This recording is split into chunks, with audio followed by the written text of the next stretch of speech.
Welcome back. Today's goal is to learn how to calculate with measures. The first thing we need to learn is about the betweenness of points.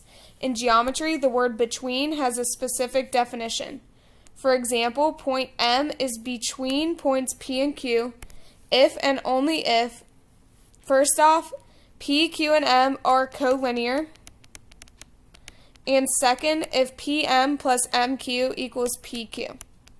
So notice in this figure that PM is this segment, MQ is this segment, and if M is between points P and Q, the green and pink segment must add up to the total length, the yellow segment, which is PQ. Let's do an example of how this will be used in a problem. This is example 3. Find EG. Assume the figure is not drawn to scale. So basically what this means is you cannot just measure it with a ruler. So the first thing we're going to do is write an equation. So we'll say EF plus FG is equal to EG. The reason we can do this is because we see point F is between points E and G. The next thing we will do is substitute in the values that we know.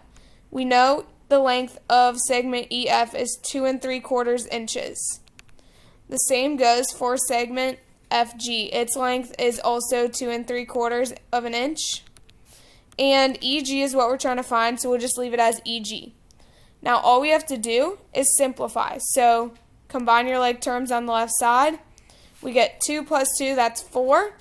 And then we have to add the fractions. When you're adding fractions, you keep the denominator and you add the numerators. So we have 3 plus 3, which is 6. Now 6 over 4, this is an improper fraction. We need to change it to a mixed number. 6 over 4 is equal to 1.5.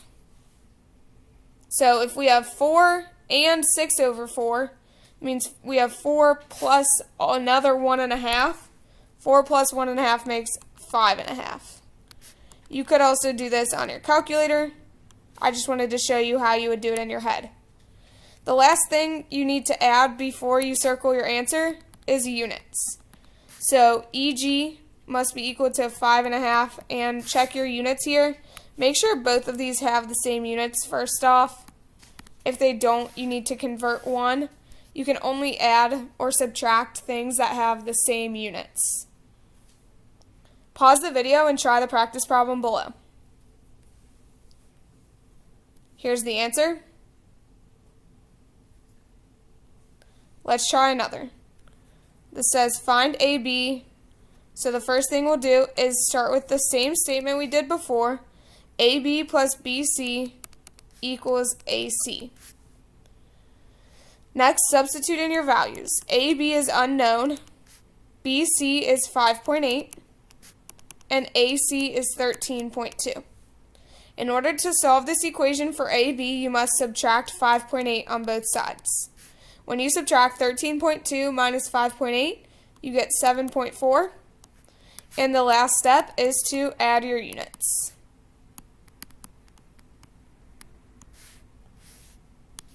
Pause the video and try the example, the practice problem for this example below. This is your question of the day.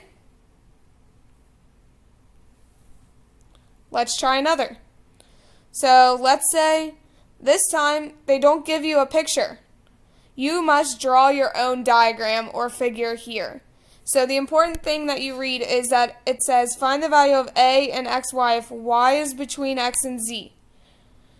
So the first thing you need to draw is a segment where Y is between X and Z. Once you have that, you can go through and label your values. So as you see in the picture, I have XY equals 3A, I have XZ equals 5A minus 4, and YZ equals 14. Now, once you have the photo, you can solve it just like you've been solving before. So start with the equation. XY plus YZ equals XZ. XY we can substitute in 3A.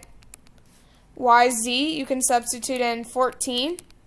And XZ you can substitute 5A minus 4. Now this should look like an equation that you're used to solving in algebra. The only new part is writing out this first step.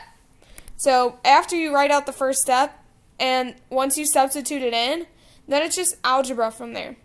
So how would you solve this equation if you were back in algebra? First thing you would do is subtract 3a on both sides. The next step is add 4 on both sides. And finally, divide both sides by 2. So you get a equals 9.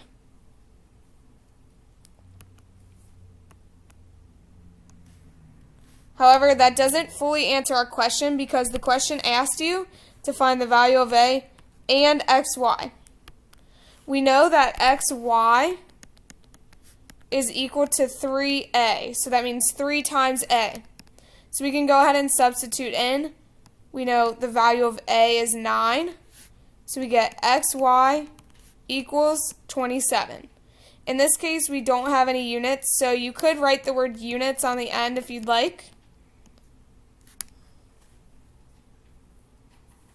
Pause the video and try the practice problem below. Here's the correct answer.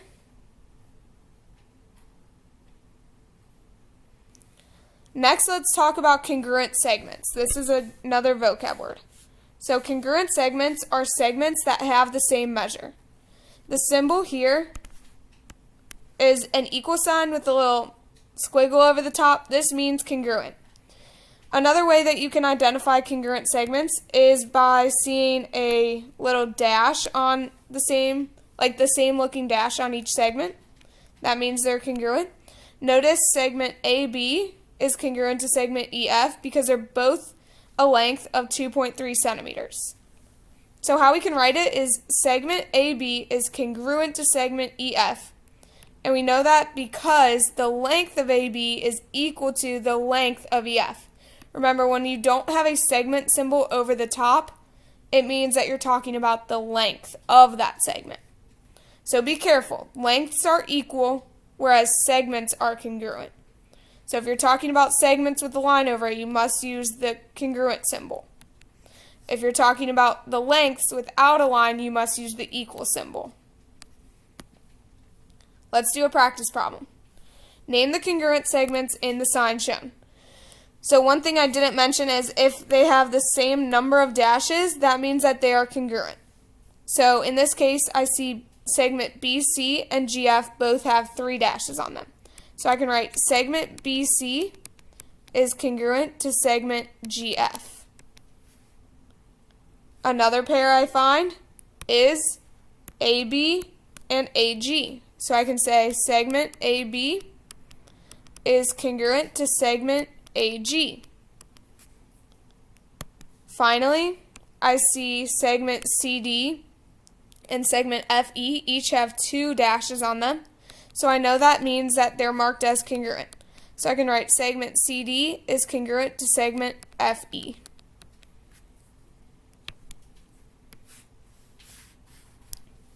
Remember, this means that they have the same length.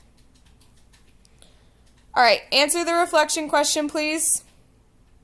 And that's all I have for you. Thanks, guys.